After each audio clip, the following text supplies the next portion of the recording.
Hello everyone, welcome back to this new video.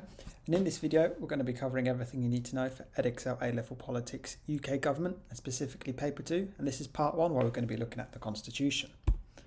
So here's then a quick brief look at the specification, and we're going to be covering everything you can see in front of you here, so feel free to pause the video if you'd like to take note, but let's get straight into it then. So point 1.1 of the specification, let's look specifically then at the Constitution. So what is the nature of the UK Constitution? It's uncodified, unentrenched, and it's unitary. When we say it's uncodified, we mean that the UK Constitution is said to be unmodified, as unlike in the US Constitution, it isn't written down in a single document. While some parts of it are written down, such as treaties, other parts are unwritten. We also say when it's unentrenched that unlike the US Constitution, where it's very difficult to change, requiring supermajorities from different bodies, the UK Constitution can be changed with a simple majority in Parliament.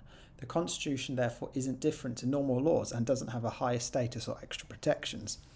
And when we talk about the Constitution being unitary, we mean the British Constitution has always been said to be unitary because power was centralised in just one place, that being the UK Parliament, which was sovereign.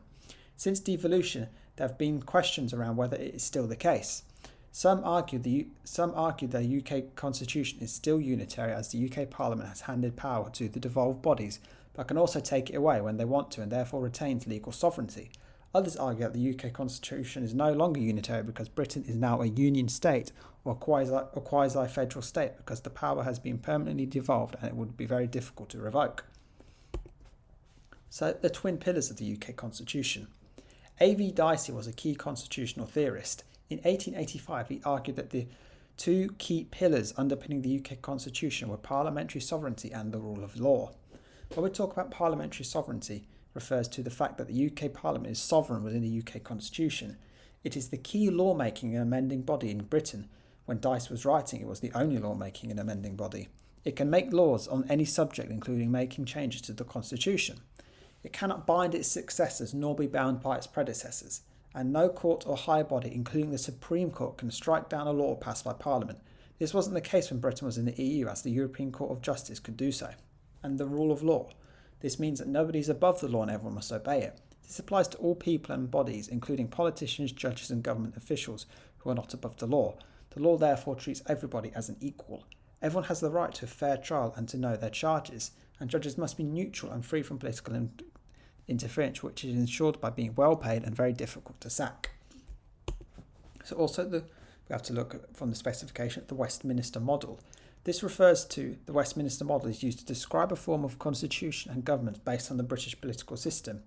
It includes the following three elements: parliamentary sovereignty, the fusion of the executive and the legislature, and political power being centralised. So let's now then look at the historical development of the UK Constitution and 7 key historical documents. Firstly, we have in 1215 the Magna Carta. This set out for the first time the principle that no one should be deprived of liberty and property without the due process of law, therefore was important to what later became known as the rule of law. And next we then have the 1689 Bill of Rights. This included provisions for regular parliaments, free elections and freedom of speech within Parliament. Therefore this was very important to move towards parliamentary sovereignty and away from the power of the monarch. And we then have the 1701 Act of Settlement. This established the right of Parliament to determine the line of succession to the throne, therefore further increased the power of Parliament in comparison to the power of the monarch. And shortly after this we have the 1709 Acts of Union. This united England and Scotland under one Parliament in Westminster with representatives from both countries, therefore increased the centralisation of power in the UK Parliament. And we then have the 1911 and 1949 Parliament Act.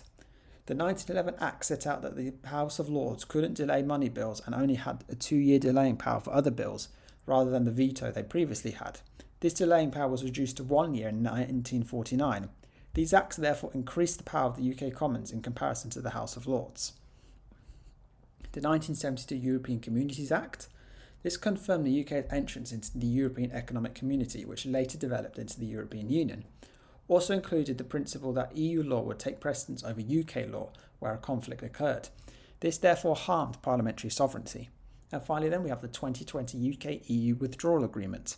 Following the 2016 Brexit referendum, this act removed the UK from the European Union. This therefore increased parliamentary sovereignty and the power of the UK Parliament once more.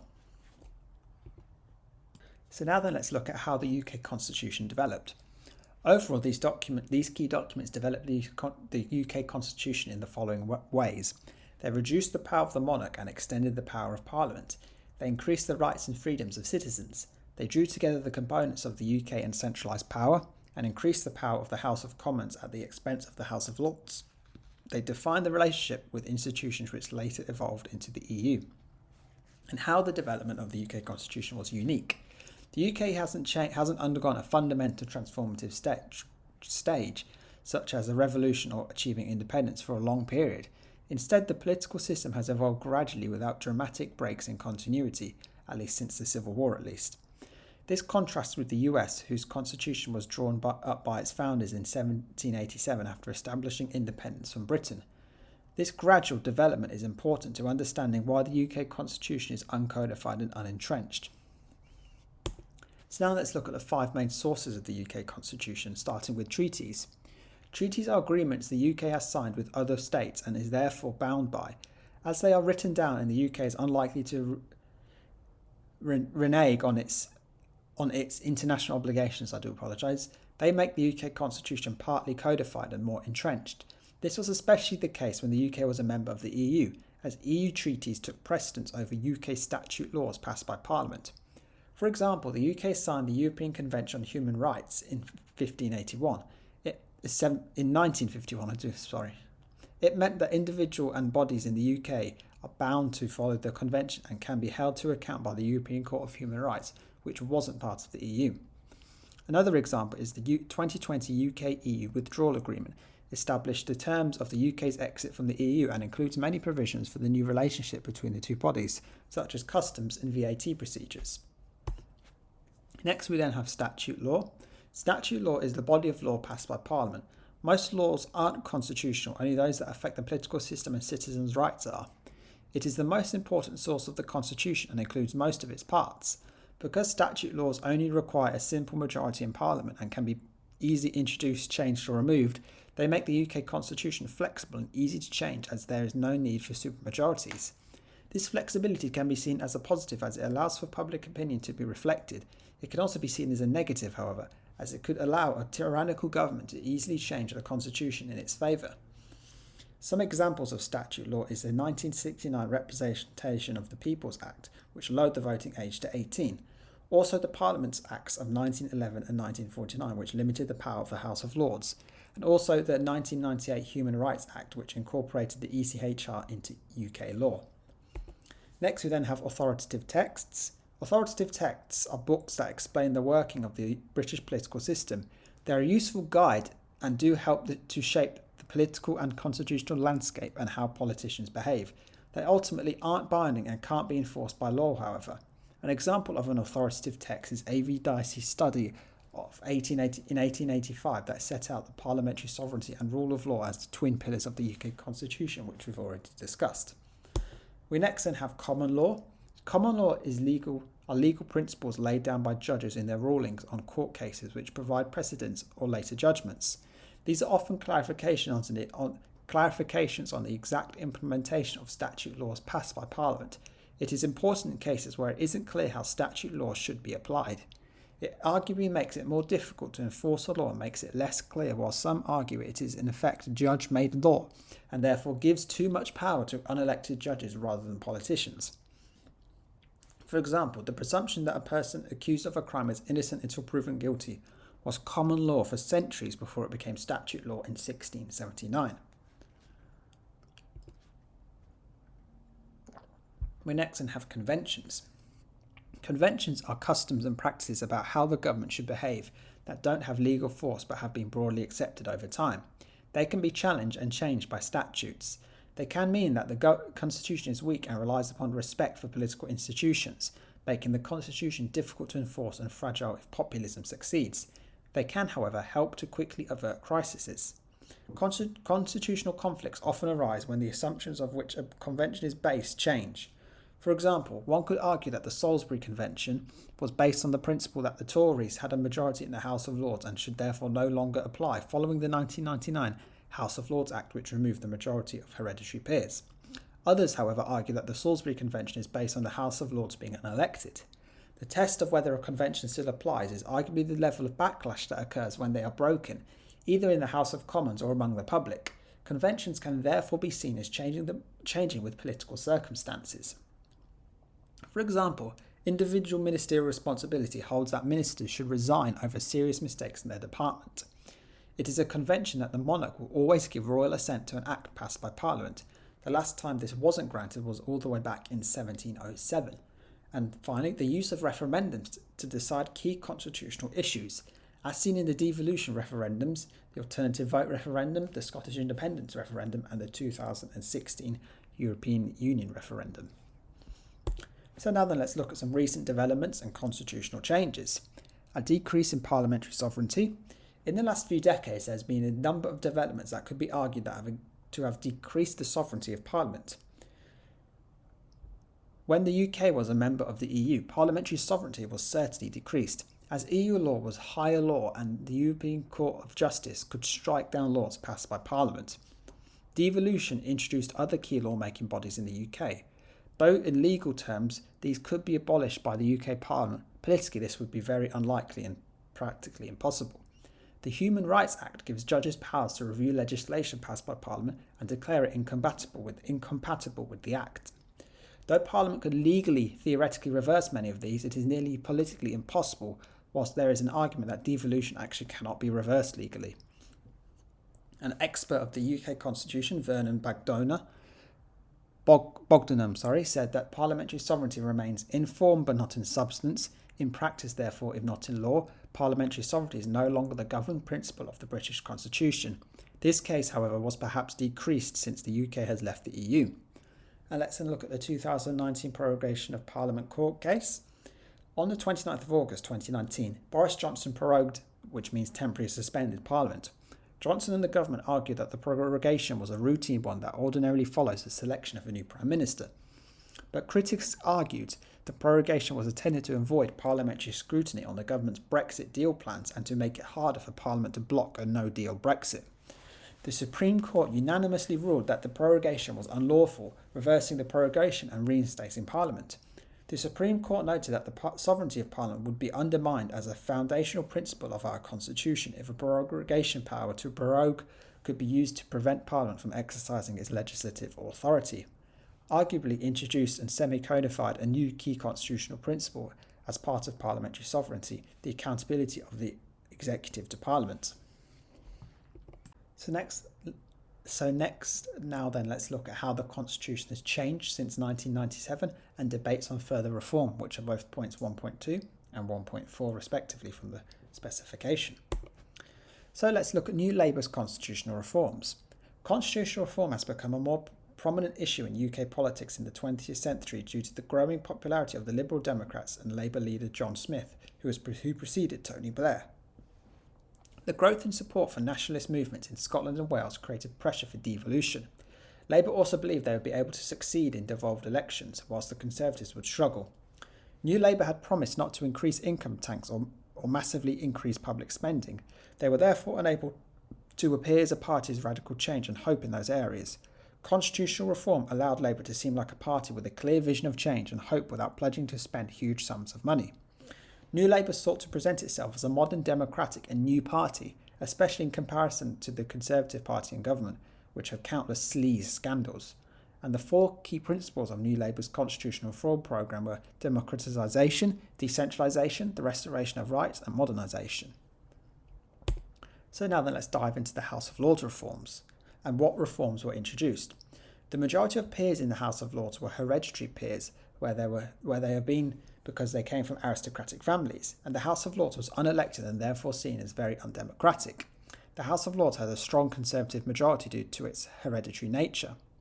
And New Labour adopted a two-stage plan to reform the House of Lords, as there was a recognition that there was agreement on the key weakness of the Lords, but disagreement over what should replace it. And Stage 1 will remove all hereditary peers, whereas Stage 2 will replace the House of Lords with a new second chamber. Stage 1 was carried out in 1999 House of Lords Act. The Act removed the vast majority of hereditary peers, reduced the number from 777 to just 92. The 92 hereditary peers remained as a compromise with the Lords so that the bill would pass quicker. From 2000, the House of Lords Appointment Commission began to nominate live peers who were experts in their field and not necessarily linked to a party, and many became known as crossbenchers. The Prime Minister and other party leaders continued to be able to nominate peers though, and Stage 2 was meant to follow this, but never did, as many Labour MPs felt the key problem of hereditary peerage and Conservative dominance had been dealt with, whilst there was a lack of agreement on what a new chamber should actually look like and how it should be structured. In what ways were these reforms positive and significant? New Labour's House of Lords reform undermined the hereditary basis of the House of Lords and removed its inbuilt Conservative majority. And these new live peers have made the House of Lords more professional and significant, which has also allowed it to become more assertive and effectively constrain executive power, while still clearly remaining the second chamber. In what ways were these reforms limited? The House of Lords reform never went the whole way, with failed attempts at Stage 2 in both 2003, 2007 and 2012, and the House of Lords is still therefore then rather undemocratic. As of right now, when I'm recording this video, there are still 92 hereditary peers. However, this is going to change once the new House of Lords Hereditary Peers Bill has been given royal assent. So as of right now, but this could change until by the time of the exam in, I think it's May or June. But as of right now, there are still 92 hereditary peers in the House of Lords, so keep that in mind. And there are also 23 out of the 26 possible maximum bishops in the House of Lords, so these both still are unelected. And ex-prime ministers are still able to make appointments of the House of Lords, which is seen as problematic. So let us now then look at some debates over further reform to the House of Lords. Arguments that the House of Lords should be replaced with an elective second chamber. The House of Lords is fundamentally undemocratic. The second chamber should be based on popular consent. Being elected would embolden the second chamber and result in more effective scrutiny of government legislation. The House of Lords, being unelected, limits its ability to scrutinise legislation, whilst many members of the House of Lords also fail to turn up regularly or play an active professional role. If a new chamber was elected through proportional representation, it likely wouldn't have a majority and would therefore be able to effectively challenge the dominance of the House of Lords and change the current system from being an elective dictatorship. If elected through proportional representation, a new second chamber would be much more representative of the electorate, especially in comparison to the House of Lords, which is very unrepresentative in terms of demographics, and the House of Commons, which is very unrepresentative due to first past the post. And then some arguments against the House of Lords being replaced with an elective second chamber. If a second chamber was elected, it would be able to claim democratic legitimacy and be a lot more assertive. This would risk causing gridlock in Parliament and prevent important legislation from being passed. This would be especially likely if it was elected at a different time to the House of Commons, and it would be elected using proportional representation. The current appointment nature of the House of Lords can be seen as an advantage, as live peers have a lot of expertise in different areas and could therefore provide effective scrutiny. Current problems with appointments by ex-prime ministers could also be fixed without resorting to an elected second chamber. The current balance of the two chambers can be seen as working, with the House of Commons being a less powerful revising chamber that could hold the government to account on key issues, using its delaying power when it needs to. An elected second chamber would likely be more concerned with party politics than anything else, even if it was intended to represent different regions, and this can be seen in both Australia and America. So let us look then at the House of Lords Hereditary Bill. In Labour's 2024 manifesto, they set out an ambitious plan to reform the House of Lords, including the complete abolition of hereditary peers and the introduction of a mandatory retirement age of 80 and a public consultation on replacing the Lords with a more representative or elected second chamber. Since taking office, the Labour government hasn't yet introduced any legislation on the mandatory retirement age and hasn't set up public consultation, but it has introduced the Hereditary Lords Bill, which seeks to remove the remaining 92 hereditary peers who retain their seats in the Lords. Labour argues that this reform is necessary to modernise the Lords, making it more accountable and professional, and to end what they describe as the anachronism in British politics that gives the aristocracy a role in legislation. So as mentioned earlier, as of the recording of this video, this has been passed by both the Commons and the Lords, and it is simply now just waiting for royal assent. Conservative peers have been actively working to obstruct the bill's passage by tabling large numbers of amendments and arguing that removing hereditary peers would reduce independent expertise in the Lords. Despite these efforts, the bill is expected to pass, and as mentioned, it has passed now. As Labour secured a large majority in the 2024 election with a clear pledge to abolish hereditary peers, the Lords will ultimately be found by Constitutional Convention to allow the reform to go through, which they have done so. Let us now then look at the Human Rights Act of 1998. The Human Rights Act of 1998 enshrined the European Convention on Human Rights into UK law, in effect from 2000, meaning that the rights could be defended in UK courts rather than having to go to Strasbourg. The rights protected by the Act included the right to life, the right to fair trial, the right to privacy and a family life, and the prohibition of torture. Since the Human Rights Act, it is often claimed that the UK has developed a rights-based culture, as all new legislation must be compliant with the Act, and judges can declare earlier Acts of Parliament incompatible with it. Parliament usually acts to address any issues raised by the courts, and Parliament also has a joint committee on human rights to scrutinise bills and ensure that they are compatible, demonstrating the persuasive influence of the Human Rights Act. For example, in A versus the Secretary of State of the Home Department, part of the Anti-Terrorism, Crime and Scrutiny Act of 2001 was declared incompatible with both Articles 4 and 14 of the Human Rights Act by permitting the detention of suspected international terrorists in a way that discriminates on the grounds of nationality or immigration status. The Prevention of Terrorism Act 2005 was passed by Parliament to amend the legislation as a result of this. The Human Rights Act can therefore be seen as limiting parliamentary sovereignty but furthering the rule of law in the UK. So then, following on from the Human Rights Act, in what ways were these reforms limited? The Human Rights Act has been criticised for giving unelected judges too much power. The Human Rights Act may be used to check other laws, but it is not entrenched and could still be replaced by a single Act of Parliament, whilst also not being binding on Parliament. The Illegal Migration Bill, for example, was introduced by Home Secretary Suella Braverman on the 7th of March 2023, with a Section 19 note stating that there was a likelihood the provisions of the bill would be incompatible with the HRA, the Human Rights Act and international law, but that the government still wanted to proceed with it nonetheless. A similar note was included when the government introduced the Safety of Rwanda Bill. This does ensure that parliamentary sovereignty is protected, however. Many critics on the right say the Human Rights Act stops terror suspects from being deported and that the Human Rights Act therefore favours undeserving individuals, rather than protecting the legitimate freedoms of UK citizens and protecting society as a whole. And then some potential further reforms.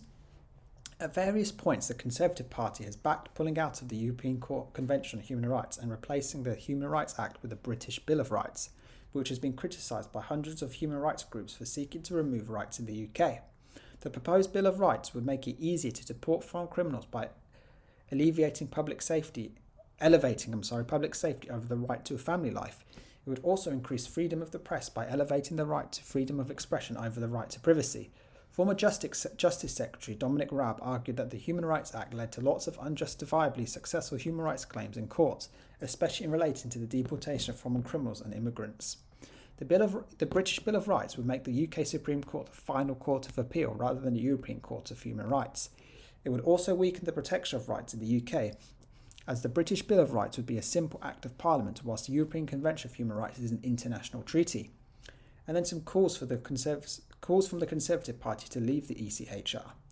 During the 2024 Conservative leadership election, the then Tory MP Robert Jenrick advocated for the UK's withdrawal from the ECHR, arguing that it was necessary to address illegal migration and bolster national security. He argued that the ECHR's jurisdiction impeded the UK's ability to deport individuals with criminal records and manage its borders, whilst departing from the ECHR would restore parliamentary sovereignty and enable the UK to implement immigration policies without external influence. Since assuming leadership, Kemi Badenoch has not dismissed the possibility of leaving the ECHR. She has expressed concerns that the international bodies, including the ECHR, have overstepped their original mandates and undermined UK sovereignty. Badenoch has indicated that if these institutions do not undergo the necessary reforms, the UK should consider disengaging from them. Let us then look at some electoral reforms. The introduction of devolved assemblies also led to the introduction of various proportional representation systems in Scotland, Wales, London and Northern Ireland. The additional member system was introduced to the Welsh Assembly and Scottish Parliaments. The single transferable vote system was introduced for the Northern Ireland Assembly, and the supplementary vote system was introduced for London mayoral elections. In 1999, New Labour also introduced a version of the party list system with multi-member constituencies for the elections to the European Parliament. Where these more proportional systems were introduced, they resulted in more proportional election results and fairer representation for smaller parties in particular. New Labour's electoral reforms therefore improved democracy in the UK. This electoral reform can be seen as a recognition that first past the post is a flawed system. Though Blair was briefly considered it before the 1997 election, the first past the post electoral system for UK parliamentary elections wasn't changed. Democracy therefore continues to be limited for the most important UK elections. This was in large part because Labour had great success under first past the post in the 1997, 2001 and 2005 elections, and obviously most recently in 2024. They were resistant to changing a system that had granted them significant majorities. Let us then look at some potential further reforms. Arguments for a more proportional system being introduced for UK parliamentary elections. A more proportional system have been shown to be effective in Scotland, Wales and Northern Ireland, especially in Scotland and Wales where minority or coalition governments have been largely stable. And a more proportional system will improve democracy in the UK by improving voter choice and being far more proportional and representative, particularly by improving the representation of minor parties and limiting the dominance of the two major parties. And arguments against a more proportional system being introduced for the UK parliamentary elections. A more proportional electoral system, such as the alternative vote system, was rejected in a more proportional electoral system, the AV system in particular, was rejected in a 2011 referendum. And the MP constituency link is very strong under first past the post. And first past the post excludes extremist parties, and first past the post is also easy to use and delivers very quick and rapid results. Also, under first past the post, strong majority governments which can effectively pass laws are usually elected. This is much less common under a more proportional system, which often leads to much less stable or coalition governments. How likely is further electoral reform? Further electoral reform, particularly replacing the first past the post electoral system in use for UK parliaments, is very unlikely. The Conservative Party strongly support first past the post, while the Labour Party supports first past the post as well. So let us now then look specifically at devolution itself. Following referendums in 1997 and 1998, devolved bodies were introduced in Scotland, Wales and Northern Ireland. Also, the Greater London Authority was also introduced in 1999. So let's start then by looking at Scotland. Scotland was given the most powers out of all of the devolved bodies due to Scotland's strong nationalist movement, including control over most public services such as defence, education, justice, agriculture and most of transport. This can there be seen as service devolution. The powers reserved for Westminster were listed, which include defence, macroeconomic policy, foreign policy and constitutional matters, which left the rest reserved for Scotland. Scotland has since gained even more powers, including significant fiscal and constitutional powers. So next then let's look at Wales. Wales started with far fewer powers than Scotland or Northern Ireland, as there was very little in that nationalist sentiment within Wales itself, and the 1997 referendum on Welsh devolution was very close, with a majority of just 50.5% on a 50% turnout. At first, Wales only had the Welsh Assembly that had no legislative powers or a First Minister. It was only granted administrative devolution. However, over the years, Wales has gained more significant powers in response to growing nationalism and public support for devolution, and it now has key primary legislative powers and can be seen as having service devolution, such as the same as in the case in Scotland. And then let's look at Northern Ireland. Devolution to Northern Ireland was introduced in 1998 as part of a border peace programme between Catholics and Protestants, or nationalists and unionists, following the 1998 Good Friday Agreement. Power sharing is key to the Northern Irish Assembly. The executive must be led by a First Minister and a Deputy First Minister, and several key decisions, including the budget and programme for government, require cross-community support. In 1998, Northern Ireland was, like Scotland, given primary legislative control over areas not reserved for Westminster. Apart from corporation tax and policing and justice being devolved, the Northern Irish Assembly has gained few powers since and still lacks major tax-raising powers. So then let's look also at the Greater London Authority. The Greater London Authority, or GLA, was introduced, controlled by a directly elected mayor and elected London Assembly. The Greater London Authority has strategic responsibility and power over policing, transport and economic development. So in what ways were these reforms positive and significant? Devolution improved democracy in the UK by creating governments closer to the people of Scotland, Wales and Northern Ireland. Devolution reduced the sovereignty of the UK Parliament by giving significant control and power to other legislative bodies. And devolution to Northern Ireland restored peace following the Troubles, and devolution can be seen as helping to keep the UK together and as a cohesive unit. In what ways were these reforms limited? At first, Wales did receive limited legislative powers, and devolution has arguably increased tensions between different parts of the UK and failed to stop a growing independence movement in Scotland. And devolution was asymmetric, with there being no English Parliament or substantial representation of England, therefore creating a democratic deficit within England itself. So let's now then look at some potential further reforms. And then with Scotland, there are a few potential further reforms that can be devolved to the Scottish Parliament as it already holds a great amount of power. There are some, though, such as devomaxes, which could be introduced to prevent growing calls for independence. Many polls that suggest that if there was a second independence referendum, otherwise known as Indie Ref 2, then the Scottish public would vote for independence. The more powers that are devolved to Scotland, the more pertinent the West Lothian question does become, however. And then Wales.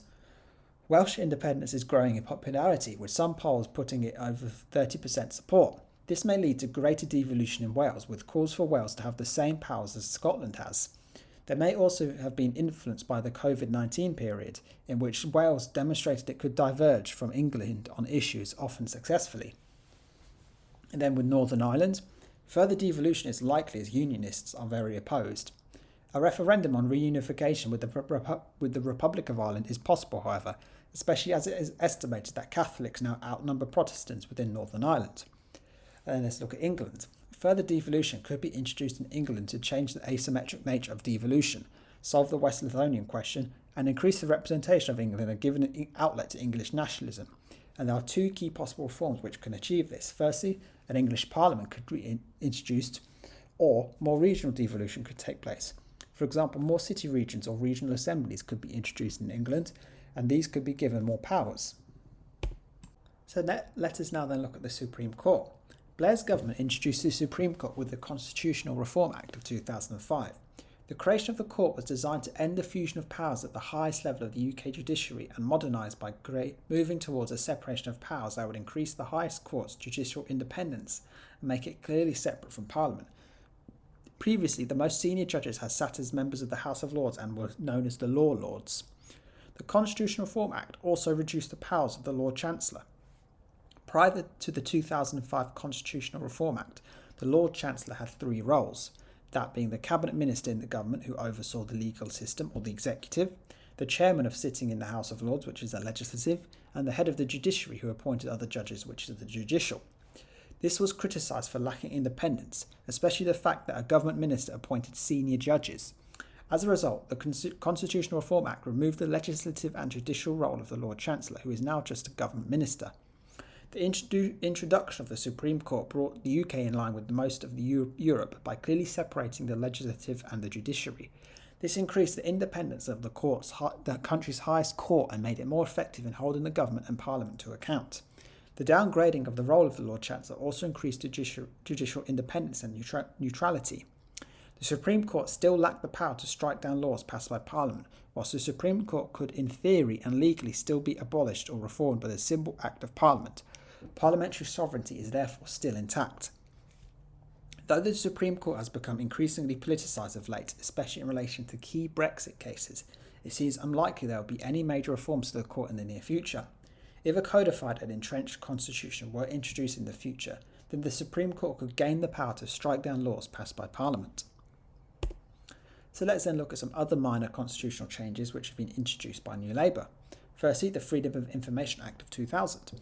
The Freedom of Information Act was introduced to make it easier for opposition MPs, journalists, voters and others to request information from the government.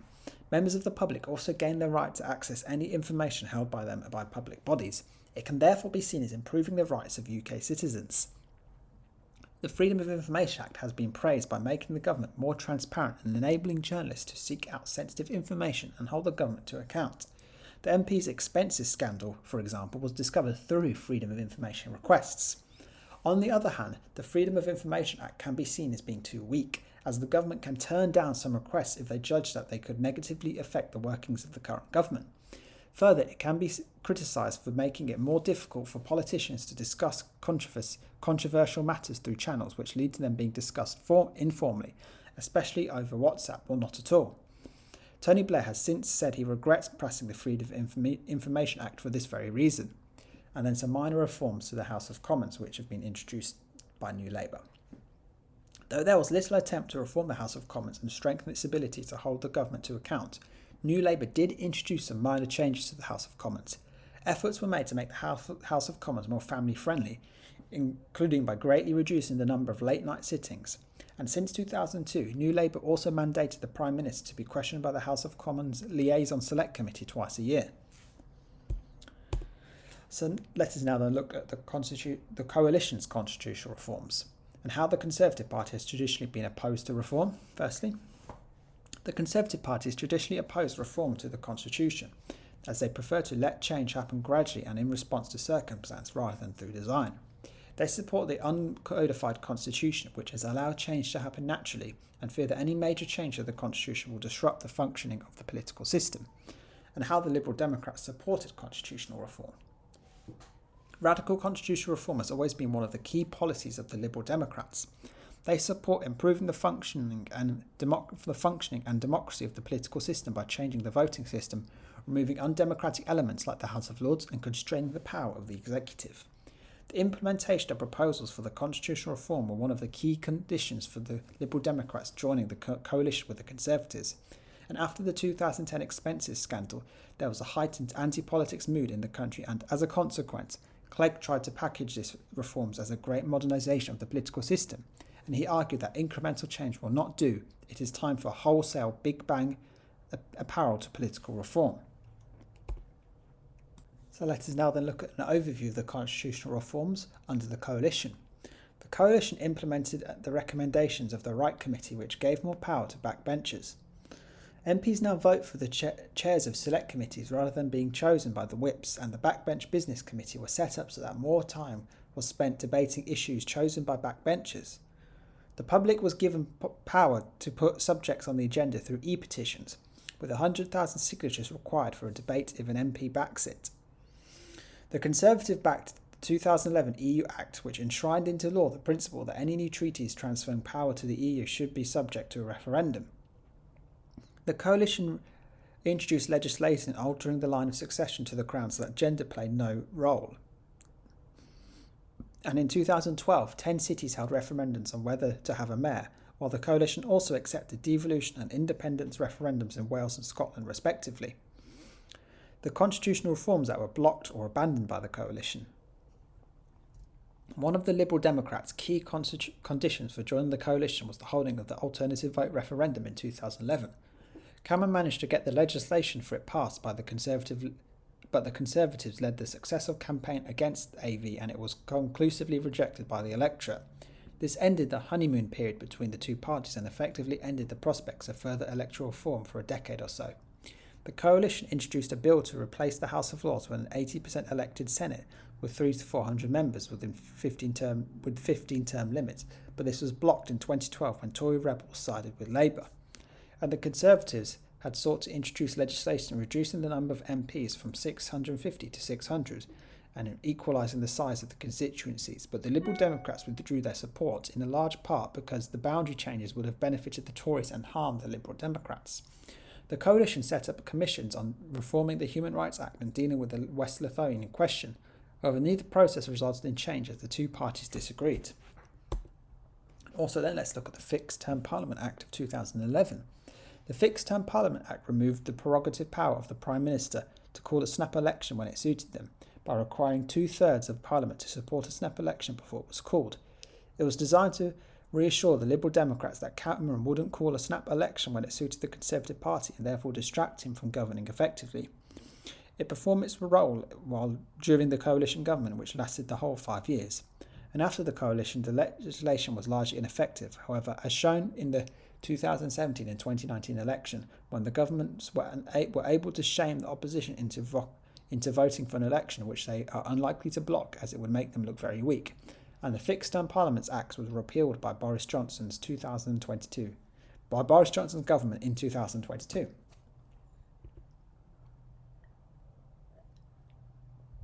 So let us now then look at some reforms undertaken since 2015. Firstly then, further devolution to Scotland. In the run-up and since the 2014 Scottish independence referendum, Scotland has gained more powers in order to try to satisfy calls for more autonomy and disincentivise independence. This was in particular in the Scotland Act of 2016, which gave the Scottish Parliament further powers, particularly in the area of raising taxes. Scotland gained control over 50% of VAT, the power to set all bands and rates of income tax, key welfare benefits and control over the franchise, which they used to reduce the voting age to 16. This can be seen as fiscal devolution and brought Scotland closer to Devomax, whilst further reducing the sovereignty of the UK Parliament and increasing the strength of the West Lothian question. And Brexit? Perhaps the most important significant constitutional change undertaken since 2015 is Brexit. And following the European Union referendum in 2016, Britain finally left the European Union in 2020, leading to Parliament regaining substantial sovereignty which it had ceded to the EU, and English votes for English laws, or EVEL. Power being devolved into Scotland, Wales and Northern Ireland raised the West Lothian question. This questioned why Scottish MPs should be able to vote on English matters in the UK Parliament that don't affect their constituencies, when English MPs can't do the same in the Scottish Parliament. In order to seek to tackle this, EVEL was introduced by the Conservative government in 2015. This allowed English MPs to veto any legislation affecting England only from being passed. It didn't, however, allow British MPs to make their own laws. It wasn't used often, only around one-third of MPs on one-third of bills in the 2015 to 2017 Parliament. It may have become more significant if a government was elected with a majority in the UK but not in England. It was criticised for creating two tiers of MPs, adding unnecessary complications and not providing a viable expression for English identity, and was therefore scrapped by Boris Johnson's government in 2021, I apologise. And finally, the Recall of MPs Act of 2015. The Recall of MPs Act 2015 was introduced in response to the fact that voters had no legal means between elections of removing scandalous MPs who refused to resign their seats. It means that if an MP is sentenced to a custodial sentence or is suspended from the Commons for more than 21 days, a by-election is triggered if at least 10% of constituents signs a recall petition. And in October 2019, for example, there was a Brecon and Radonshire by-election after Christopher Davies provided misleading expense claims. This is an example of direct democracy which increased the sovereignty of the people. Let us then look at the codification and entrenchment of the Constitution. What do codification and entrenchment mean? The UK Constitution, as already discussed, is uncodified and unentrenched, meaning that it isn't written down in a single document and can be changed with a simple Act of Parliament, rather than being protected to a greater extent. As a result, one of the key debates in relation to constitutional change is whether the UK Constitution should be codified in a single document and entrenched so that it couldn't be easily changed, including a British Bill of Rights. And then some developments in relation to codification. Civil servants put together a cabinet manual detailing the procedures for a coalition, and it was agreed that Gordon Brown should be caretaker until a government was formed. Preparations for a possible hung parliament and the drafting of the cabinet manual can be seen as a step towards a codified constitution. On the other hand, however, the ability of the uncodified constitution to cope with a coalition and hung parliament can be used as evidence of its robustness and flexibility. So let us now then look at some arguments for the codification of the Constitution. Starts with Parliament and the Supreme Court would be better able to check the executive. Codification could enable Parliament to better check and constrain the executive, making the government more responsive and accountable to the people's representatives. It could therefore provide a clearer separation of powers. For example, the House of Lords could become elected and therefore be given greater powers, or Parliament could have a veto on certain key decisions such as the appointment of ministers. This would not only constrain the executive, but also reform an undemocratic, outdated aspect of the Constitution. The Supreme Court could also strike down laws if they infringed upon the Constitution. And that said, such changes could be made with the codification. Next then, the codification would encourage public engagement in politics. Codified constitutions help citizens to hold the government accountable by spelling out clearly what roles and powers each branch had and what rights and duties citizens have. Voters are therefore able to judge how well different institutions or individual politicians have performed. Codification could therefore help to engage more citizens in the political process and increase participation. It can be argued a Bill of Rights would also give citizens a greater understanding and attachment to their rights as citizens themselves. And a codified constitution would also bring Britain into line with other Western democracies. And the current constitution is far too easily amended. The British constitution is arguably too easy to amend, as any statute can be repealed by Parliament, whatever of its constitutional implications may be.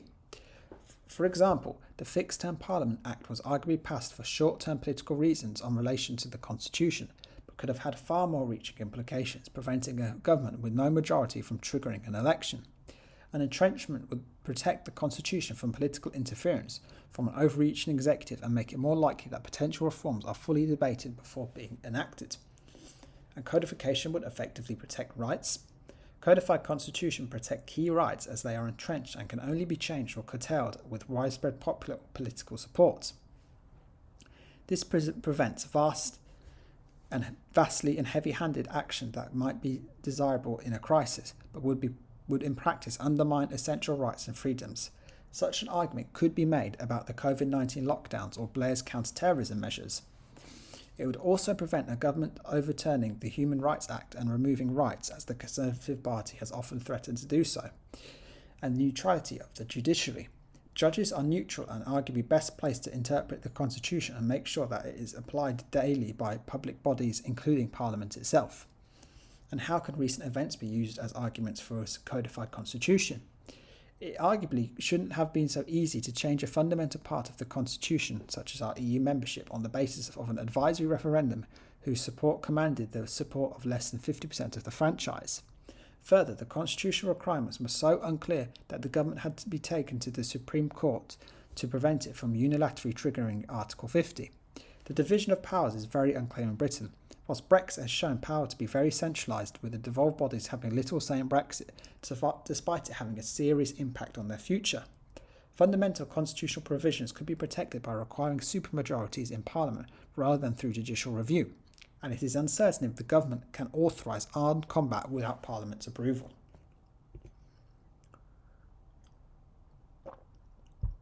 So let us now then look at arguments against the codification of the Constitution. The UK's uncodified constitution makes it flexible. The flexibility of Britain's uncodified constitution has allowed the British system to evolve gradually and adapt to the unusual circumstances where necessary. The codification has evolved a great deal over the past 2 centuries, making Britain a democratic system, and New Labour's programme demonstrates the major changes that can be made. Further, many of the reforming advocates of a codified constitution support, such as an elected House of Lords, could be introduced without codification. And the UK's uncodified constitution is able to deal with emergencies. The uncodified nature of the constitution has allowed governments to deal with emergencies, such as suspending elections during wars, and to deal with changed circumstances, such as the security measures post 9/11. Therefore allowing the system to develop in a way that suits Britain and can be better kept up to date. The emergency measures brought in to respond to COVID-19, which significantly infringed upon human rights, are a good example of this.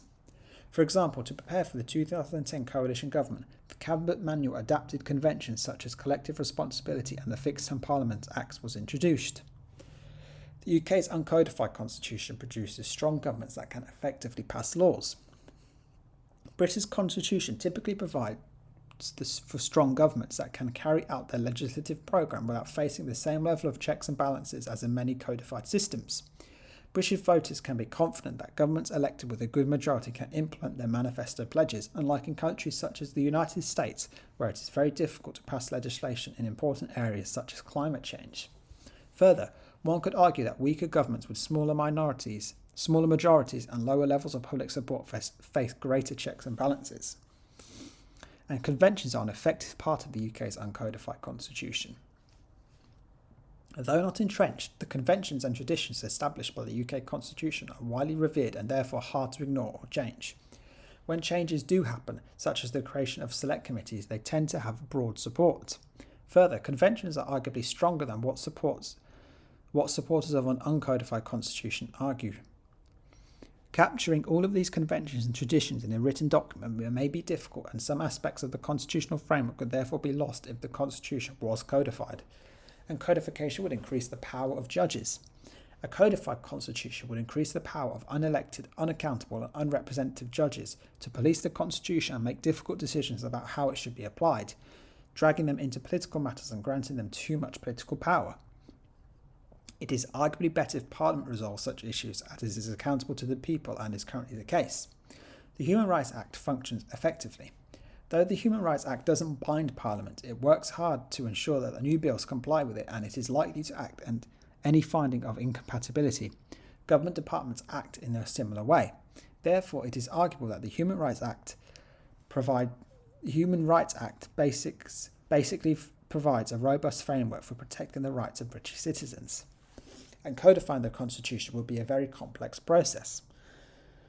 Codification would likely be a highly complex and controversial process that could take years and distract politicians from governing the country. Further, there would be likely a significant disagreement over how the Constitution should look, whilst there is still little public pressure for codification anyway. And finally, how recent events can be used as arguments against a codified Constitution. Brexit arguably showed how power is dispersed in Britain, with the Supreme Court, government and Parliament all being involved in the triggering of Article 50. The divisions of powers in the UK is normally very clear, and that Article 50 decisions strengthened this divisions of power. Clarifying the answers to questions and uncertainties on issues such as referendums doesn't require the codification of the Constitution, just legislation. There is a delicate balance in the Constitution between law and politics. Codifying the Constitution would upset that balance in favour of the unelected, which isn't in the democratic interest. Brexit is mainly a question for Westminster and not the devolved bodies, not because the UK is overly centralised, but because the UK's international relations are reserved to Westminster, just as they would be under any federal constitution. And codified constitutions freeze the balance of political power according to the prejudices of a particular moment, whereas the unwritten British constitution continues to adapt to the changing needs of the nation. So let us now then look at the roles and powers of devolved bodies in the UK and the impact of this devolution on the UK. That is point 1.3 in the specification. How and when was devolution introduced? Devolution was introduced in Labour's 1997 election manifesto. After winning the election, referendums were held in each of the proposed devolved authority jurisdictions. Wales and Scotland voted for referendums in 1997, and Northern Ireland and London voted for devolution in referendums in 1998. For Northern Ireland, the vote was part of the Good Friday Agreement. Parliament then passed the Scotland Act of 1998, the Northern Ireland Act of 1998, and the Government of Wales Act of 1998, and the Greater London Authority Act of 1999 to implement the referendum results. Devolution was introduced in part to provide an expression for nationalism, silence calls for independence, and to satisfy the calls for greater autonomy and democracy. It was part of New Labour's wider constitutional reform programme to modernise and democratise Britain. It was believed that devolution would result in improved public services and economic conditions.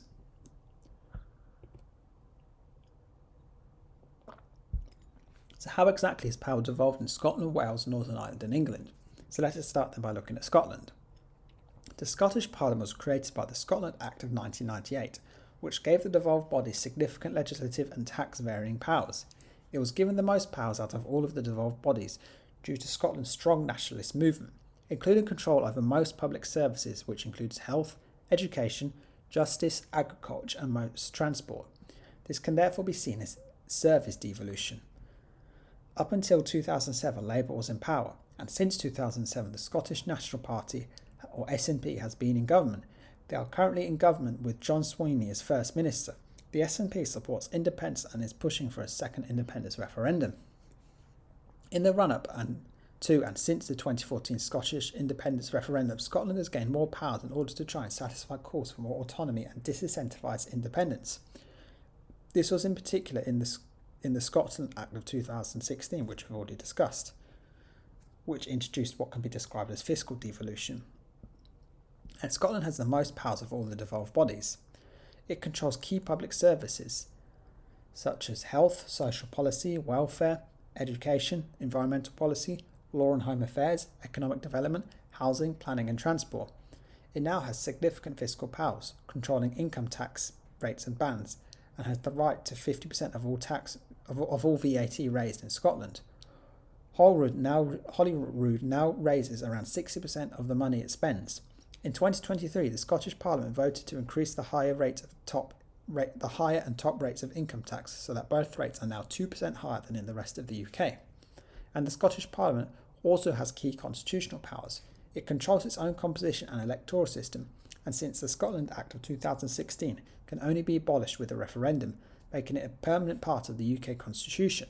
The Scotland Act also enshrined the Sewell Convention into law. This means that Westminster must ask Holyrood for permission if legislating on a devolved matter. So, increased defence spending in Scotland is an example of the unity in the UK and reserve powers. In February 2025, Prime Minister Starmer announced a raise in defence spending to 2.5% of GDP by 2027. The Chancellor highlighted that this would boost jobs and wages in Scotland after announcing a £2 billion increase to support defence exports. This is because Scotland is a hub for the UK defence industry's manufacturing, supporting 25,000 jobs. As a result, Scotland's economy would benefit from the increase in spending. Due to the fact that the defence and macroeconomic policy fall within powers reserved to Westminster, the decision was made by Starmer affected the whole of the UK rather than just England, was in the case in many other areas of policy. This shows that benefits of the current devolution framework as important national security and policy areas are restricted to Westminster and apply across the UK. This ensures coherent, unified policy on key policy areas driven by the UK Parliament and Government, while still allowing local concerns to be addressed in other areas such as health. What happened in the Supreme Court Scotland Act ruling in November 2022, and what does it show? The uncodified nature of the UK Constitution led to it not being clear who can legislate for an independence referendum in Scotland. Parliamentary sovereignty is important but often disputed in relation to Scotland, especially as it is seen to compete with the popular sovereignty of the Scottish people.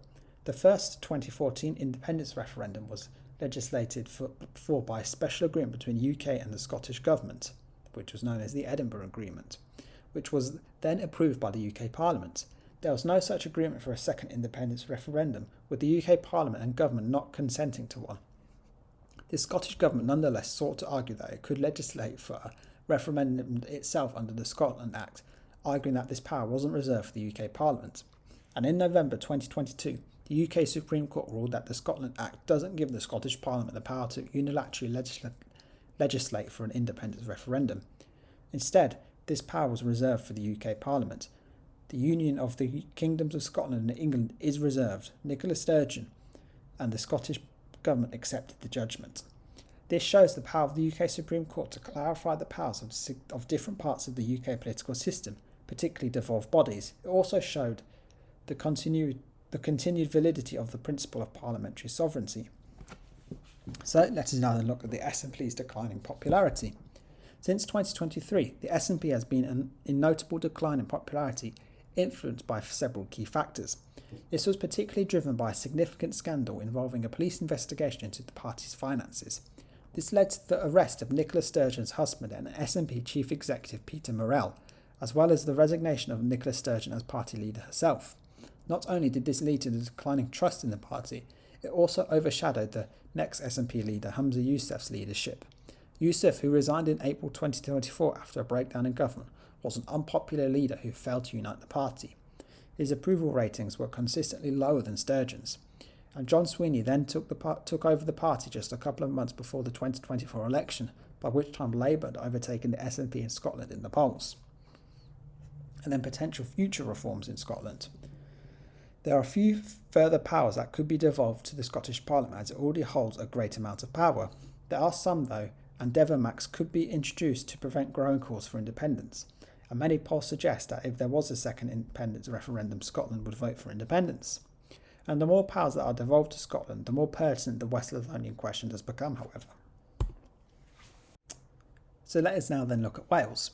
Wales started with far fewer powers than Scotland and Northern Ireland, as there was little nationalist sentiment in Wales, and the 1997 referendum on Welsh devolution was very close, with a majority of only 50.5% on a 50% turnout. At first, Wales only had the Welsh Assembly that had no legislative powers or a First Minister, and it was only granted administrative devolution. Over the years, however, Wales has gained more powers in response to growing nationalism and public support for devolution. This was in particular after the 2011 Welsh devolution referendum, which saw a 64% vote for primary legislative powers, and the 2017 Wales Act, which gave Wales further powers and renamed the Welsh Assembly to the Welsh Parliament.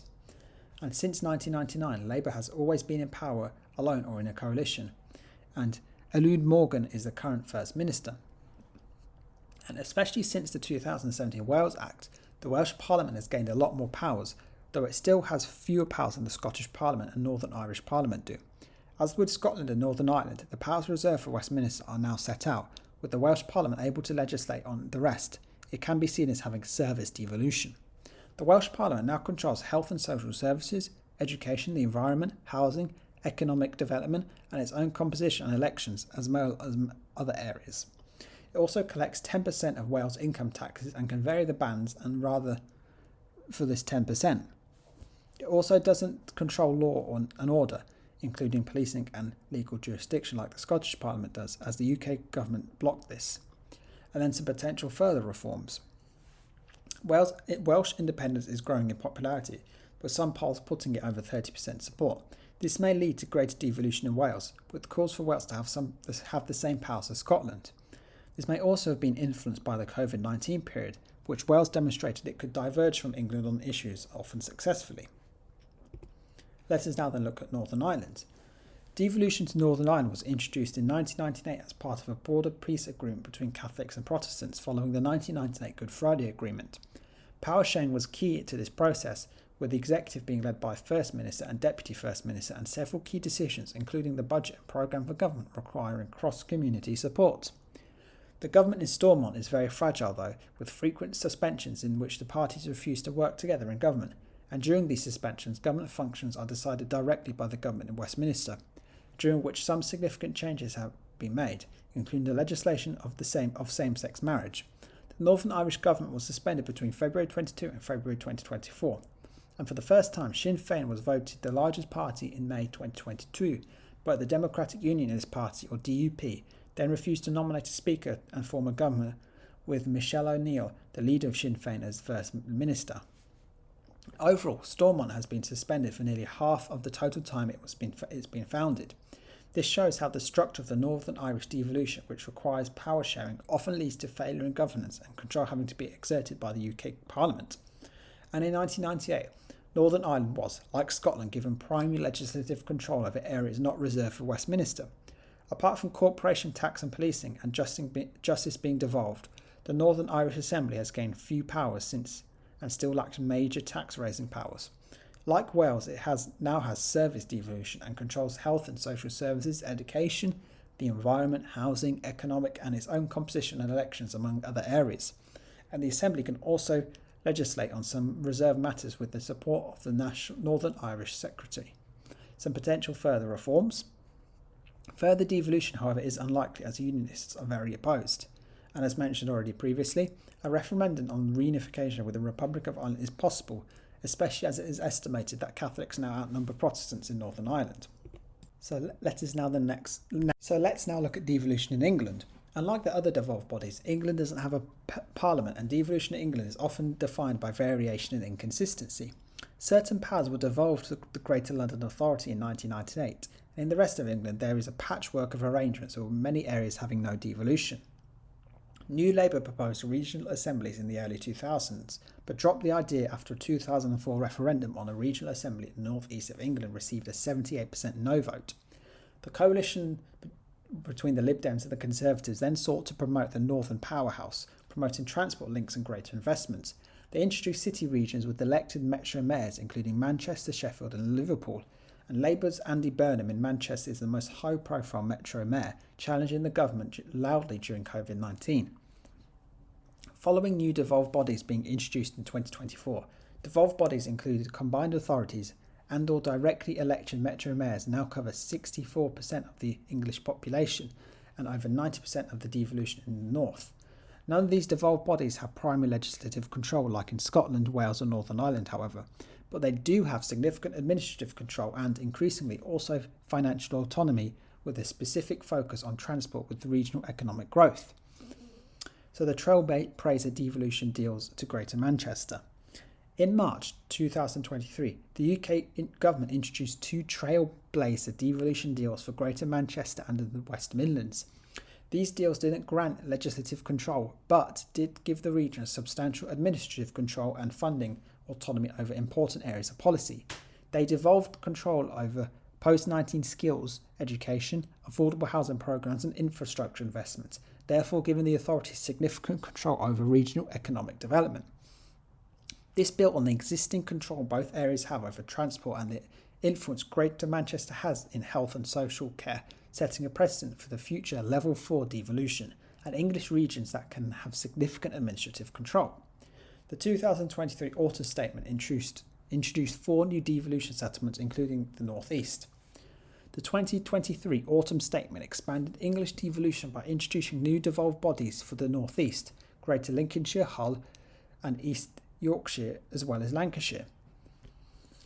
The North East was particularly significant because it aligned its powers with Greater Manchester, or the Level 4 devolution, by gaining control over areas including transportation, economic development, skills funding and affordable housing. The devolved area therefore had significant control. It became operational in May 2024 after Labour candidate Kim McGuinness, its first mayor, was elected. This is the same devolved area that was rejected in a 2024 election with a 78% no vote. This further devolution demonstrates the commitment of the Conservative Party to devolving power in England. So, Labour's devolution revolution with further English devolution. In December 2024, the Labour government released its devolution white paper, which announced greater powers to English regional mayors. Whilst not as extensive as the settlements afforded to Scotland, Wales and Northern Ireland, this still represents a significant increase in the powers of devolution's coverage. The white paper commits the government to pushing forward full devolution coverage of England with extended powers, similar to those of the West Midlands and Manchester. The white paper noted that 90% of the population in the north is covered by a devolved body, but just 46% of the south of England is, which they intend to improve. Since the Labour government was elected in 2024, 2 new mayoral and 6 non-mayoral devolution agreements have been signed, and they have been granted more powers to exercising mayors. Mayors were given more powers for strategic planning, housing, transport and skills, as well as plans for more cohesive links with the Department for Business and Trade. Mayors will take a prominent role in delivering the government's pledge to build 1.5 million homes across the Parliament. And mayors in Greater Manchester, the West Midlands, South Yorkshire and Liverpool will also receive multi-year integrated funding settlements, allowing them greater autonomy over how they implement plans in line with local preferences. These resembles the funding model across the devolved assemblies and bring England closer to the rest of the UK, with a strategic transfer of power from Whitehall closer to the people. This has significant constitutional implications, however, with full coverage of England would establish British English devolution as a permanent tier of government with its own distinct functions and responsibilities, signifying a shift away from the piecemeal and inconsistent patchwork of powers currently across England. This could also reduce the asymmetric nature of devolution. So then, what powers does England have right now? London has the most devolved powers in England, controlled by a directly elected mayor and elected London Assembly.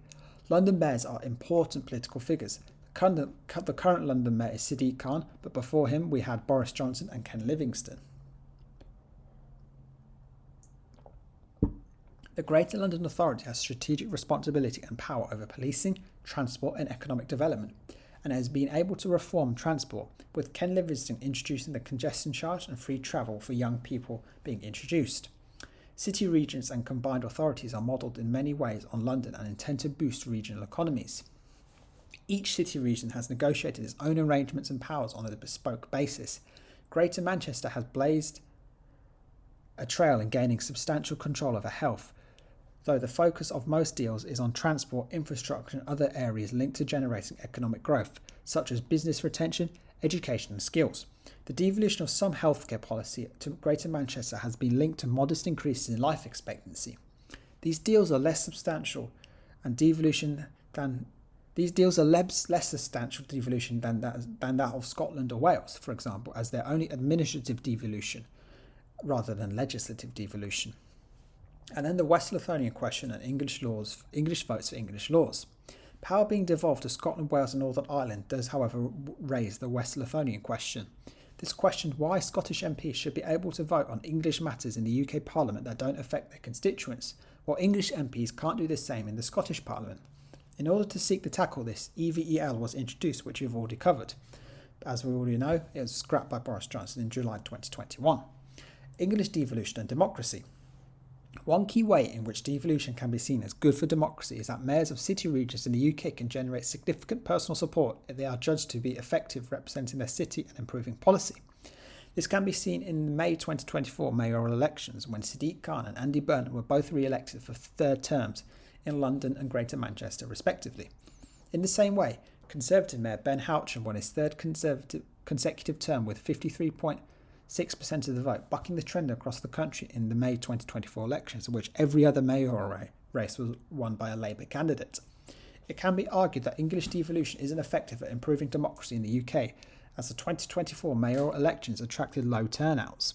This suggested that the majority of voters don't care or support devolution in city regions, whilst it can also be seen as undermining legitimacy of the elected mayors who lack majority support.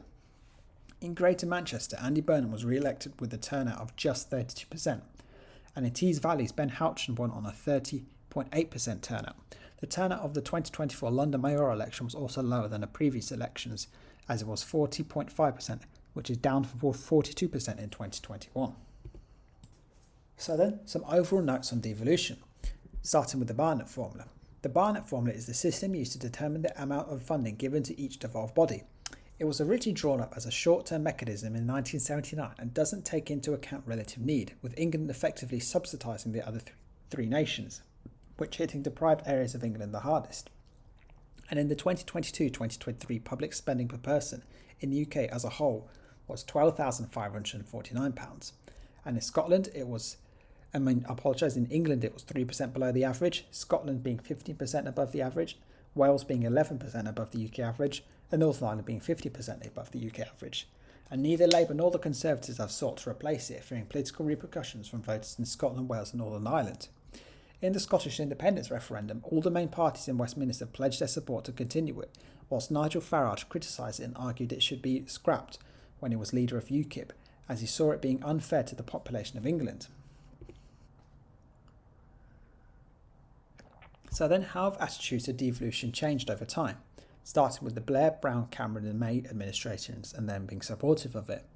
Since Tony Blair introduced devolution in 1997, all UK Prime Ministers were supportive of it, with further devolution to Scotland, Wales and Northern Ireland under the coalition governments and Conservative governments of Cameron and May. Devolution continued to be seen as a positive in terms of democracy and kept to trying to keep the Union together in the face of growing nationalism, particularly in Scotland. The shift under Johnson, Truss and Sunak. Boris Johnson was significantly different, describing devolution as a disaster and Tony Blair's biggest mistake in November 2020 and failing to work closely with devolved administrations when in power himself, with frequent clashes with Scottish and Welsh governments over COVID-19 policies and constant criticism of Nicola Sturgeon in particular. Liz Truss seemed to continue Johnson's approval and Sunak increased tensions by using a Section 35 order to block Scotland's proposed gender reform bill, which would have introduced self-identification for those who wanted to change gender and allowed 16 and 17-year-olds to do so. And Starmer's strong support for devolution. Starmer and Labour's 2024 manifesto had returned to far more supportive rhetoric in relation to devolution. The manifesto stated that the UK remains too centralised and committed to reset relations with the devolved governments. This became clear early in Starmer's reign. He visited Scotland, Wales and Northern Ireland within days of becoming Prime Minister and held a meeting with all of England's regional mayors on his fifth day in office. In October 2024, Prime Minister Starmer chaired the first meeting of the new Council of Nations and Regions. The council was created to tackle the challenges of power sharing and consists of leaders of all the devolved governments as well as the metro mayors. Further, it committed to addressing and reduce breaches of the Sewell Convention by setting out a new Memorandum of Understanding, or MOU, outlining how the nations will work together for the common good. This is notable, as under previous administrations, power sharing had caused tensions and fractious relations. As part of his devolution revolution, Sturm had promised a reset of relations with the leaders discussing 24 billion of private investments in renewable energy UK-wide, and the First Minister of Northern Ireland used the PM for a fairer funding pushed the PM, for a fairer funding model. In relation to England, Labour committed to both deepen devolution settlements for existing mayors and combined authorities, and to widen devolution to more areas.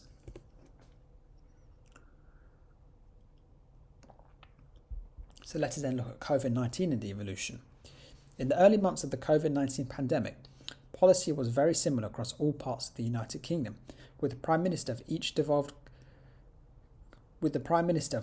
country participating in joint meetings up until June. As time went on, however, policy began to diverge, and there were tensions between the leaders of different parts of the UK. England and Northern Ireland restrictions after the first lockdown were quicker than Scotland and Wales did, opening non-essential retail as well as pubs and restaurants. Other policy differences followed, including in relation to GCSE and A-Level results in 2021. At different points in the pandemic, different parts of the UK also had different levels of success in managing the spread of the virus. Especially due to the nature of COVID-19 being able to spread between populations of each devolved body, this led to increased tensions and criticisms. Nicola Sturgeon criticised Boris Johnson for using the COVID crisis as a political weapon and repealing restrictions too quickly, whereas Mark Drakeford accused Boris Johnson for disrespecting the people of Wales and called the PM really, really awful for negating the Welsh population in the way he formulated and announced COVID policies. There was also criticism within England, where Andy Burnham very publicly criticised the UK government in October 2020 for failing to provide sufficient financial support to businesses which were forced to shut down by government policies in the second lockdown. COVID also led to leaders of devolved bodies becoming household names and gaining notoriety due to public announcements and policy decisions that had a tangible impact on people's lives, and devolution itself became a far more visible and high profile. So then let's look at tensions between devolved bodies and Sunak's government, starting with the Strikes Act of 2023, which was passed despite devolved bodies withholding consent and breaking the Sewell Convention. The Sewell Convention holds that the UK Parliament shouldn't legislate on devolved areas for the whole of the UK without a consent motion for the devolved bodies. Despite the law relating to public services, which are devolved, and the Scottish and Welsh Parliaments withholding their consent, the UK Parliament passed the Strikes Minimum Service Levels Act of 2023. The devolved governments, particularly in Scotland and Wales, opposed the Act, viewing it as an infringement on their rights to manage public services and industrial relations, whilst arguing that it undermines workers' rights. The UK government proceeded with the legislation, citing the need for continuity of critical public services such as health, transport and education to protect public welfare. This shows a continued trend of the Sewell Convention being broken. This also happened with a number of important laws related to Brexit, including the withdrawal agreement that was objected to by all three devolved parliaments, and the Internal Market Act of 2020 that aimed to improve free trade within the UK, but for which consent was withheld by the Senate and Scottish Parliament. Andy Burnham strongly criticised the government for cancelling the HS2 expansion. And then in October 2023, Andy Burnham, the Mayor of Greater Manchester, strongly criticised Prime Minister Rishi Sunak and the Conservative government for cancelling the northern leg of the HS2 high-speed rail project. Burnham described the decision as a betrayal of the North, stating it left the people in the region feeling completely shortchanged and let down. He emphasised how vital the HS2 expansion was for levelling up the UK's economic disparity and improving connectivity between northern cities. This shows how there is significant tension between devolved bodies and how devolved leaders can be important leaders in criticising UK-wide policies. So let us then look at some examples of policy differences, starting with higher education as an example. As education is an area of policy controlled by all devolved bodies, higher education is a useful example of how to show policy difference. This is in particular as the Conservative Party has been in power in England in a coalition minority or majority government since 2010 to 2024, whilst more left-wing governments have been in power in Scotland and Wales. And in England, the coalition government increased tuition spending fees to up to £9,250 per year for home students and scrapped most grants. Whereas in Scotland, tuition fees for home students were scrapped in part by a Labour Lib Dem coalition government in 2001 and then completely scrapped by the SNP in 2008. And in Wales, tuition fees for home students were capped at £9,000 per year, and there is a £1,000 grant to help the living costs for all students, with higher grants for those in lower income households. And in Northern Ireland, tuition fees for home students were capped at £4,630 per year, and there are maintenance grants for students from lower income households. So let us then look at some recent examples of policy divergence and devolved control over policy. Starting with policy divergence in Wales on health rules as an example of policy differences and devolution. In March 2025, the Welsh Senedd introduced new health legislation to alter how unhealthy food is marketed. The Food Promotion and Presentation Regulations Act of 2025 banned supermarkets from displaying unhealthy food near tills and on the end of aisles.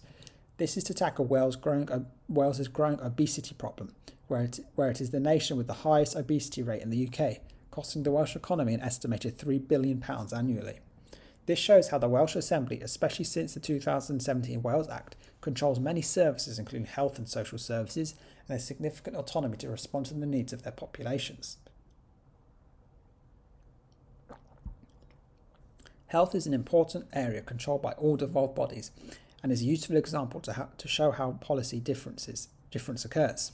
Compared to Wales, the Conservative government introduced measures to tackle unhealthy foods in 2022, while Scotland is yet to introduce new legislation. This shows how there is significant variation in policy across the UK, and divergences in policy means that different citizens have different access to healthcare, education, and are all subject to different laws. Next then, let's look at free school meals for all primary school children in London. Free school meals for all primary school students in London was introduced in September 2023. This initiative by Labour Mayor Sadiq Khan was introduced to reduce the cost of living pressure on families, whilst also ensuring no child goes hungry during the school day. In contrast, the rest of the UK, only children from low-income families continue to receive free school meals, and this divergence highlights the differing approaches to addressing child poverty across England and the influence of English devolution. And finally then, let's look at Scotland. Introduced the first legal drug consumption room despite drug policy being reserved. In September 2023, Scotland introduced the first legal drug consumption room, or DCR, in the UK, in Glasgow. Designed to address drug-related deaths due to infections, the DCR provides a safe, supervised space where individuals can consume pre-obtained drugs with sterile equipment and medical oversight. This policy was introduced despite drug policy being a reserved power of the UK government and drug consumption rooms being illegal across the UK. It was able to be introduced due to cooperation between the Scottish Government, the Scottish Health Authorities and the UK Government, with Police Scotland saying it would not prosecute drug users in the facility. This shows how devolved bodies can be used as policy laboratories to test policies for the whole of the UK, along with how there are instances of collaboration between the UK Government and the Scottish Government to allow for policies to be passed on reserve policies rather than there just being tensions. So let us now then look at how successful are devolved bodies at improving policy outcomes. Starting with devolved bodies fall behind England on key health and educational measures. In August 2023, The Guardian reported that devolved bodies had fallen behind England in some key areas of NHS performance, despite them having significantly higher per capita spending on health than in England. There are also significant differences in educational attainment between England and the rest of the UK, with Scotland and Wales having fallen behind in the PISA ranking. Further, in Scotland, recent studies reveal that 15-year-olds from poorer families are generally 2 to 3 years behind their wealthier peers in reading, maths and science, and the gap is similar in Wales, where comparatively in England the gap is only about 18 months. And transport systems better in devolved bodies than in England. And a good example of devolution leading to better governance outcomes is in relation to transport, which is controlled by almost all devolved bodies, including those in England. In 2022, Scottish Government nationalised rail by bringing ScotRail under public ownership. The Scottish Government also subsidises rail fares, which lead to far cheaper rail fares than in England. and Andy Burnham had made a number of significant changes to local transport since becoming Mayor of Greater Manchester. He has brought the bus service under local control, leading to fares being capped at £2, even before they were in England. He also introduced the B Network, a network for walking and cycle paths coming to connect every community in Greater Manchester. This shows how devolution can lead to more effective policy and governance in some areas. So let us look then at some debates over devolution and the impact of devolution on democracy. Arguments that devolution has had a positive impact on democracy. Devolution has allowed for more effective representation, with devolved bodies able to respond to the concerns of their electorates. This can be seen in differences on policies in the areas such as COVID-19, education and healthcare. The more proportional electoral systems in Scotland, Wales and Northern Ireland have led to a more representative mix of parties. The UK Parliament still theoretically has the power to remove the powers of the devolved bodies and therefore is still theoretically sovereign. Arguments that devolution has had a negative impact on democracy. Some argue that that parliamentary sovereignty is key to British democracy, and that devolution undermines this by moving decision-making power away from the UK Parliament, which is elected by the whole of the UK. Turnout in devolved assembly elections is generally very low. It was just 63.5% in the Scottish parliamentary elections, the same in the 2022 Northern Irish Assembly elections, and 46.6% in the 2021 Senate elections in Wales. It can be argued that devolution undermines equal citizenship, as divergences in policy mean that different citizens have different access to healthcare, education, and are subject to different laws. Fiscal devolution can be argued to undermine redistribution of resources from richer to poorer areas, whilst the Bayet formula can be seen as unfair and undemocratic. So then, the impact of devolution on unity of the UK. Arguments that devolution has had a positive impact on the unity of the UK. No nationalist movement has yet achieved independence, and it can be argued that devolution has satisfied some demands for self-governance and therefore helped to avoid the breakup of the UK. Devolution has led to the relatively stable peace in Northern Ireland, providing the framework for building long-term change. Recent increases in support for independence can be attributed to the unpopularity and failure of recent Conservative governments rather than to devolution itself. Starmer's Labour government has taken a much more supportive and cooperative approach to the devolved bodies than the previous Conservative governments under Sunak, Truss and Johnson. Arguments that devolution has had a negative impact on the unity of the UK. The asymmetric nature of devolution, with different powers and policies for different parts of the UK, can be seen as undermining the unity of the UK, as different citizens have different levels of representation, are subject to different laws and to different policies. It can be argued that devolution has fuelled increased nationalism and calls for independence by showing the ability of Scotland, Wales and Northern Ireland to govern themselves and giving nationalist parties and politicians a platform. The SNP has been in power in Scotland since 2007 and almost achieved independence in 2014. Since then, support among the Scottish population for independence has increased, with most polls now suggesting that there is majority support for independence. And under Sunak, Truss and Johnson, relations between devolved bodies and leaders of the UK government were very strained and fragmented, with tensions and a lack of cooperation. So let us then look at the economic and policy impacts of devolution. So some positive economic and policy impacts. Some arguments, that devolution has had a positive economic and policy impact. The scope for experimentation has meant that some policies, such as the ban on smoking in public spaces, that had been tried in Scotland and other devolved bodies, have been adopted across the whole of the UK. Devolution has allowed for policy that reflects the interests of local populations, as can be seen in the policy divergences over COVID, healthcare and education. And in some areas, more effective policy making can be seen as a result of devolution. In Greater Manchester, for example, greater control over health policy has been correlated with modest increases of life expectancy in some cases. And some arguments that devolution has had a negative impact on policy. Overall, little devolution dividend in terms of economic and policy improvements can be discerned, with devolved bodies even falling behind in some areas.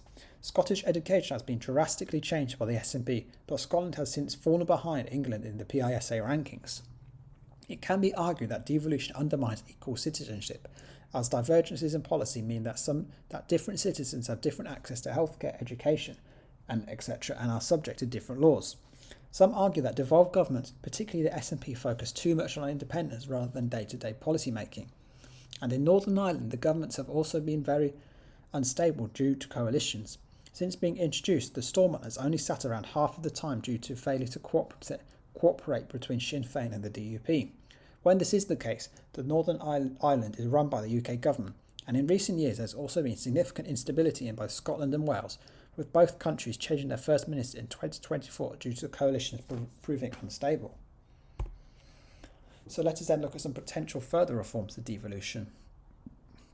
Further devolution to existing devolved bodies. Arguments for further devolution. Devolved bodies have shown that they can run public services and decide policy, including during the COVID-19 crisis. Giving them greater power will increase the ability to reflect local opinion and address local issues. Brexit allows a lot of policy areas that used to be governed by the UK to be given to devolved bodies, including in already devolved areas such as agriculture and energy. Though Wales is smaller than Scotland and more closely integrated with England, there is no reason why Cardiff shouldn't gain many of the powers Holyrood already enjoys. There is sufficient scope for more fiscal devolution, particularly in Wales, Northern Ireland and city regions in England, and further devolution may discourage Scotland from voting for independence. Some arguments against further devolution to existing devolved bodies. Further devolution, especially in terms of tax-raising powers, risks leading to greater disparities for public services offered to people and the laws that govern people in the UK, further undermining equal citizenship. It would also lead to reduce the burden sharing between rich and poor regions. Devolved bodies already hold a significant amount of power, and there is little demand for further devolution in any country. In many areas of regulation, such as food and safety standards and environmental targets, national policies better protect people and limit the burden of businesses. And devolved bodies have failed to prove the economic and political benefits of devolution itself. So then let's look at some overall arguments for further devolution to England. Arguments for further devolution. Devolution is currently asymmetric, with England underrepresented within the context of the whole of the UK. This is especially important as it holds the majority of the UK's population. Further devolution to England could help to solve the West Lothian question. It could give an outlet for nationalism within England and therefore prevent it being manifested in divisive ways, like it can be seen as having done so in the 2016 Brexit referendum. Arguments against further devolution. None of the proposed methods for representing England are practical, and there is no public appetite for further devolution itself, and other measures could be taken to better represent the English population and increase fairness, rather than further devolution, including the reintroduction and adapting of EVEL and possibly scrapping the Barnett formula. So let us then look at arguments for an English Parliament. It would complete devolution within the UK, making it symmetrical and granting the English population the same level of representation as the rest of the UK. It would also create a more coherent system for devolution, with a federal UK Parliament responsible for UK-wide issues, as opposed to Westminster currently being responsible for UK-wide issues combined with English issues. It would give English identity effective political and institutional expression. It could be combined with the codification of the Constitution to establish clear relations between the UK government and the governments of the four nations, and it would solve the West Lothian question. And arguments against an English Parliament. An English Parliament would only serve to create another layer of government and would create tensions between the English Parliament and the government of the UK-wide government, with the former challenging the latter. It wouldn't create a coherent or equal system, as England is much bigger than Scotland, Wales and Northern Ireland, and holds approximately 85% of the UK's population, and federalism works best where there is no dominant state or region. There is little support as well for an English Parliament within England itself, and arguments between London and the component nations over funding and policies wouldn't go away. Some of those proposing a federal Britain and English Parliament are perhaps just using the issue to secure a codified constitution rather than seeing it as a desirable goal in itself. So then finally, let's look at the competing regional devolution parliament.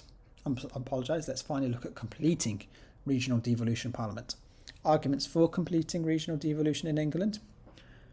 More city region and regional assemblies would bring decision making closer to people and address the differing interests of each English region. As many consider England too large to have its own parliament, regional assemblies could create a more balanced devolution settlement within the UK. and many parts of England, such as Cornwall or Yorkshire, do have a strong sense of regional identity. Some arguments against more regional devolution in England. It would break up England and fail to provide expression or a platform for English interests and identity, whilst few areas have a strong sense of regional identity itself. There is the potential for tensions between regional assemblies and city regions and local government. And urban interests would often dominate regional assemblies and drown out rural interests. And finally, there is little public support for regional layers of government in England. A 2012 referendum on whether Birmingham should have an elected mayor received a 57.8% no vote on just a 26.7% turnout. So finally, that is it. I do apologise. This has been quite a long video. But just before we end, let's quickly go over the specification and check we've covered everything here. So starting in point 1.1, the nature and sources of the UK Constitution is something we've covered. An overview of the developments, obviously the Magna Carta, the Bill of Rights, Act of Settlement, Act of Union, and the Parliament Acts are all things we've covered, as well as we've added to that the Brexit referendum as well. The nature of the UK Constitution, obviously we've talked about the twin pillars as well, and the 5 main sources of the UK Constitution being the statute law, common law, conventions, authoritative texts and treaties. And then point 1.2, how the Constitution has changed since 1997, we've also covered. Obviously under New Labour, the House of Lords reforms, the Human Rights Act and the Supreme Court, as well as under the Coalition, the Fixed Term Parliaments Act and further devolution to Wales. And then point 1.3, we've looked at devolution in England, the Scottish Parliament, Welsh Assembly and the Northern Irish Assembly. And then point 1.4, further debates on reform. We've looked at an overview of the extent to which individual reforms since 1997 listed in section 1.2 should be taken further. We've looked at the extent to which devolution should be extended in England and whether the UK Constitution should be changed to entrench and codified, including a Bill of Rights. So thank you very much for watching. As mentioned, this is part 1 of everything you need to cover from the specification for paper 2. So please keep an eye out in the future for my further videos, parts 2, 3 and 4, as well as I've already published videos and everything you need to know for paper 1. Also in the future, I'll be covering everything you need to know for the core political sections, and specifically I'm going to be making videos on socialism and conservatism. So please keep an eye out for those videos, and again, thank you very much for watching.